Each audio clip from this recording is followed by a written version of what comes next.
Now let's solve the challenging case 138. Now it was a really challenging case. I showed you a patient, a 20 years old male patient who presented to me with this lesion which was gradually increasing in size and causing mechanical ptosis. Now whenever you receive a patient with a lump or bump, today I would like to tell you that how to examine a patient with a lump or bump. Now first is sight. So the lesion is present in the left upper lid and the position is lateral part of the upper lid. So the lesion is involving left lateral upper lid. Then the size, you have to measure it with a ruler. So when I measured it, it was 2.5 into 2.5 centimeters. Then the shape, you can see that it is a globular, round or oval shaped mass. Surface is smooth and regular. Color, skin color of this lesion is similar to the surrounding skin.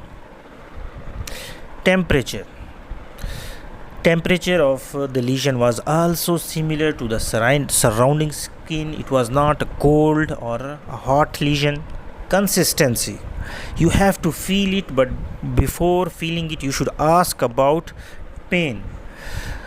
And tenderness, so when I touched the lesion, it was a non-tender lesion. Then consistency, it was a rubbery or spongy. It was not a very hard and firm lesion, so it was a rubbery or spongy in consistency. Then you can check pulsatility. So it was a non-pulsatile lesion. Pulsatile will go towards a vascular lesion. Compressibility, whether the lesion was compressible or not. So it was compressible to some extent but not fully compressible. Reducibility, it was not a reducible mass. Mobility, it was a mobile but you cannot display, but I was not able to display it fully. So it was mobile mass. Then trans illumination was negative in this case. How you'd perform trans illumination? Using a pen torch, shine a light across the lump. If it glows, trans illumination is positive, it means it is a cystic cavity. So it is not a purely cystic lesion. Then auscultation, if you suspect a vascular lesion you may find bruit on auscultation.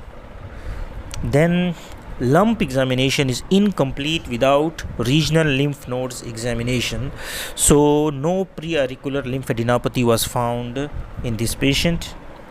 Now differential diagnosis upon the above examination is that it can be a lipoma, sebaceous cyst, dermoid cyst, hemangioma.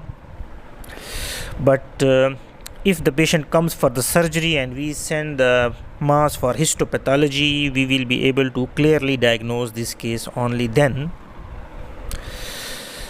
So that was an interesting case. Thank you very much.